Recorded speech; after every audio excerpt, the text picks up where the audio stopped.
తులారాశి వాళ్లకు ఈ వారం ఆర్థిక వ్యవహారాలు సంతృప్తికరంగా ఉంటాయి. దీర్ఘకాలిక సమస్యల యొక్క పరిష్కారం దిశగా ఈ వారం ఉండబోతుంది.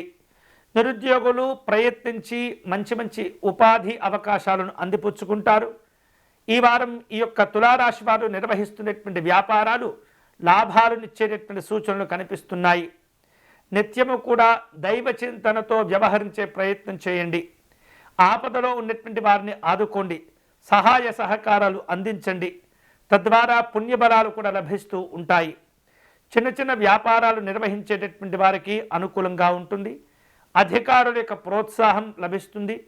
సహాయ సహకారాలు, దయా ఇటువంటి మంచి మంచి సందర్భాలు కూడా మీరు అందుకుంటూ ఉంటారు. వారం మధ్యలో కొంత ఆర్థికపరమైనటువంటి ఇబ్బందులు ఉన్నప్పటికీ తెలివిగా వ్యవహరిస్తారు, వాటిని అధిగమిస్తారు. ఆరోగ్య విషయాల్లో జాగ్రత్తగా ఉండండి. అప్రమత్తతతో వ్యవహరించడం ద్వారా కొన్ని ఇబ్బందులు కూడా తప్పిపోతాయి. శత్రుపరమైనటువంటి సమస్యలను చాలా ఓర్పుగా సహనంగా పరిష్కరించుకునే ప్రయత్నం చేయండి.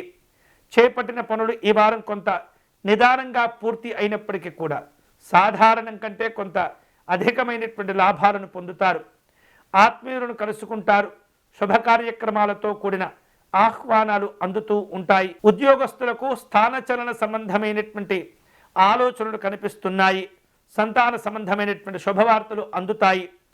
వివిధ రూపాల్లో పెట్టుబడులపైన దృష్టిని కేంద్రీకరిస్తూ ఉంటారు. నాయకులతో అన్ని రకాల జాగ్రత్తలు తీసుకొని అభివృద్ధి సాధించుకునేందుకు ప్రయత్నాలు ప్రారంభిస్తూ ఉండాలి. ఈ వారం తులారాశి వారు శుభకరమైనటువంటి ఫలితాలను పొందేందుకై గురు చరిత్ర పారాయణం చేసుకోవటం, గురుపాదుక స్తోత్రమును పారాయణం చేయటం అనేది చాలా చాలా మంచిది.